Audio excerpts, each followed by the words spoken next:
भक्ति आसक्ति एक आवश्यक विषय वाणीपीडिया से पूरी आध्यात्मिक प्रक्रिया भौतिक और आध्यात्मिक हर चीज का पूर्ण ज्ञान कराती है और ऐसे पूर्ण ज्ञान का परिणाम भौतिक चीजों से वैराग्य और कृष्ण के प्रति लगाव है।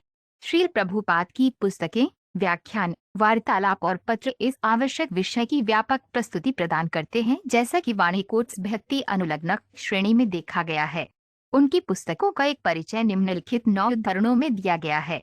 श्रील प्रभुपाद की पुस्तकों से उद्धरण। यद्यपि प्रेम के ऐसे मंच पर भक्त कभी कभी भगवान पर हावी होता दिखता है या नियामक सिद्धांतों का उल्लंघन करता है, ऐसे व्यवहार भय और श्रद्धा के साथ नियामक सिद्धांतों के माध्यम से सामान्य व्यवहार से कहीं अधिक उन्नत होते हैं।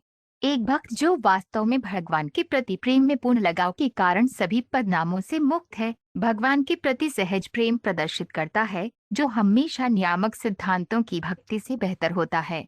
चैतन्य चरितामृत आदि लीला 4.26। आसक्ति के साथ भक्ति सेवा 2 तरीकों से की जा सकती है, बाह्य और आंतरिक। बाह्य रूप से भक्त जप और श्रवण से शुरू होने वाले नियामक सिद्धांतों का सख्ती से पालन करता है, जबकि आंतरिक रूप से वे उस लगाव के बारे में सोचता है जो उसे सर्वोच्च भगवान की सेवा करने के लिए आकर्षित करता है। दरअसल वह हमेशा अपनी विशेष भक्ति सेवा और लगाव के बारे में सोचते हैं। ऐसा लगाव भक्ति सेवा के नियामक सिद्धांतों का उल्लंघन नहीं है करता है और एक सच्चा भक्त इन सिद्धांतों का सख्ती से पालन करता है, फिर भी वे हमेशा अपने विशेष लगाव के बारे में सोचता है। भगवान चैतन्य की शिक्षा अध्याय 13। जैसे ही एक अनुभवी भक्त इन सभी कैरिकेचर कृत्रिम नकल को देखता है, वह तुरंत इस तरह की दुष्टता का मूल्यांकन कर सकता है।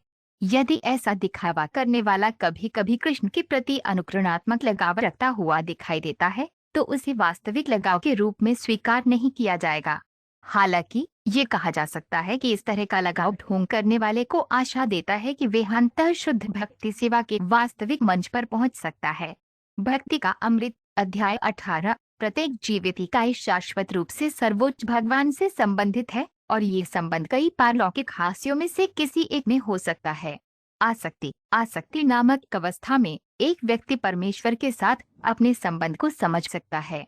जब उसे अपनी स्थिति का एहसास हो जाता है, तो वह भगवान के साथ पारस्परिक व्यवहार करना शुरू कर देता है। भगवान के साथ निरंतर आदान प्रदान से भक्ति को भगवान के प्रेम के उच्चतम चरण तक बढ़ा दिया जाता है। नारद भक्ति सूत्र 2 ऐसी 2 विशेषताएं हैं जिनके द्वारा ईश्वर के प्रेम के बीज विकसित हो सकते हैं और इन्हें रति या लगाव और भाव के रूप में जाना जाता है, जो कि ईश्वर के प्रेम से ठीक पहले की स्थिति है। ऐसी आसक्ति और भाव से ही परम भगवान श्री कृष्ण अपने भक्तों पर विजय पाते हैं। भगवान चैतन्य की शिक्षा अध्याय 13। भगवान कृष्ण ने सोचा, नैतिक और धार्मिक कर्तव्यों धर्म की कीमत पर भी शुद्ध लगाव हमें कृष्ण और गोपियों को एकजुट करेगा। नीति कभी कभी हमें एक साथ लाएगी और कभी कभी हमें अलग कर देगी। चैतन्य चरितामृत आदि लीला 4.31। श्रद्धा के बिना शुद्ध लगाव गोकुल वृंदावन में पाया जाता है। आसक्ति जिसमें विस्मय और श्रद्धा प्रमुख है, 2 शहरों मथुरा और द्वारका और वैकुंठ में पाई जाती है। चैतन्य चरितामृत मध्य लीला 19.193। महाराज भरत ने जंगल में अपने आध्यात्मिक जीवन को आगे बढ़ाने के लिए अपना घर, पत्नी, बच्चे, राज्य और बाकी सब कुछ छोड़ दिया, लेकिन एक तुच्छ पालतू हिरण के प्रति उनके लगाव के कारण वे फिर से भौतिक स्नेह के शिकार हो गए।